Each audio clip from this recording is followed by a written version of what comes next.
बच्चों, आज हम शेख ख्वाजी मक्खी पाठ 2 कक्षा 3 का पाठ 2 पढ़ेंगे। एक था जंगल। उस जंगल में एक शेर भोजन करके आराम कर रहा था। इतने में एक मक्खी उड़ती उड़ती वहाँ आ पहुँची। शेर ने 2-3 दिनों से स्नान नहीं किया था, इसलिए मक्खी शेर के कान के एकदम पास भिन भिन भिन करने लगी। शेर को बहुत मुश्किल से नींद आई थी। उसने पंजा उठाया, मक्खी उड़ गई, लेकिन फिर से शेर के कान के पास भिन भिन शुरू हो गई। अब शेर को गुस्सा आया।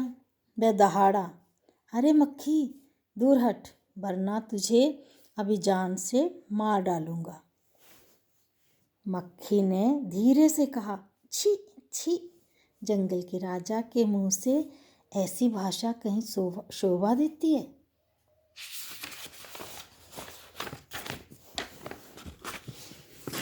शेर का गुस्सा बढ़ गया। उसने कहा, एक तो मुझे सोने नहीं देती, ऊपर से मेरे सामने जवाब देती है। चुप हो जा, वरना अभी। मक्खी बोली, वरना क्या कर लोगे? मैं क्या तुमसे डर जाऊंगी? मैं तो तुमसे भी लड़ सकती हूँ। हिम्मत हो तो आ जाओ।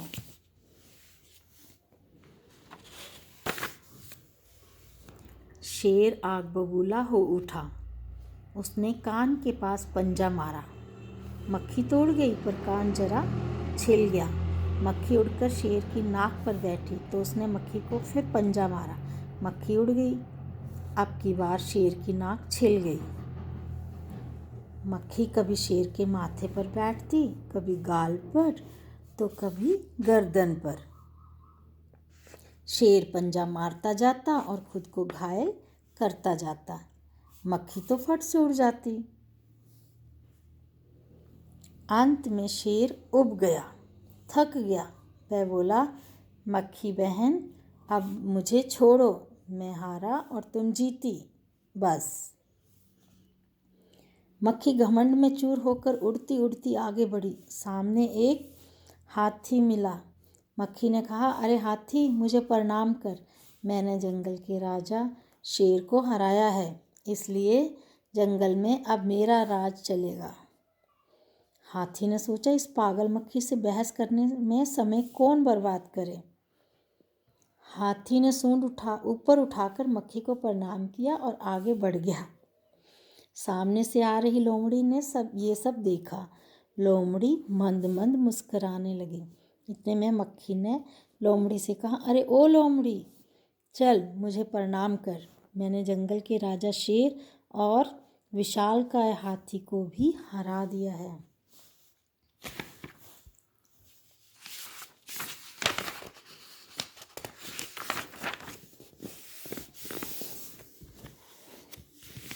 लोमड़ी ने उसे प्रणाम किया, फिर धीरे से बोली, धन्य हो मक्खी रानी, धन्य हो। धन्य है आपका जीवन और धन्य है आपके माता पिता। लेकिन मक्खी रानी, उधर वह मकड़ी दिखाई दे रही है ना, वह आपको गाली दे रही थी, उसकी जरा खबर ले लो ना। ये सुनकर मक्खी गुस्से से लाल हो उठी। मक्खी बोली, उस मकड़ी को तो मैं चुटकी बजाते ख़त्म कर देती हूँ।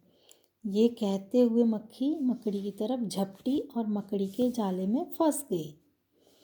मक्खी जाले से छूटने की ज्यों ज्यों कोशिश करती गई, त्यों त्यों और भी अधिक फंसती गई। अंत में वह थक गई, हार गई। यह देखकर लोमड़ी मंद मंद मुस्कुराती हुई वहाँ से चलती बनी। आपको पता है ये जो कहानी है, ये किसने लिखी है? योगेश जोशी ने। किसने लिखी है? योगेश जोशी ने। इस कविता से हमें क्या शिक्षा मिलती है कि हमें कभी भी कोई भी घमंड नहीं करना चाहिए। पहले शेर को घमंड था, उसने उसको बार बार उड़ाकर क्या किया, अपना ही सारा मुंह खराब कर लिया पंजे से।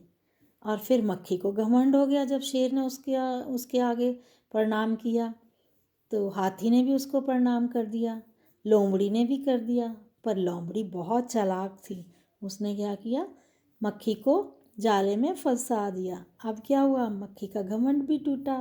नहीं तो मक्खी बोली थी कि जंगल का राजा अब मैं हूँ। ये स्टोरी किसने लिखी है, योगेश जोशी ने।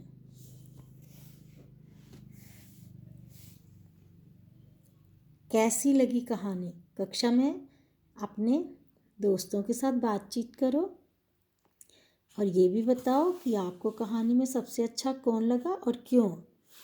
मक्खी मकड़ी के जाल में फंस गई थी, फिर क्या हुआ होगा आपको बताना है।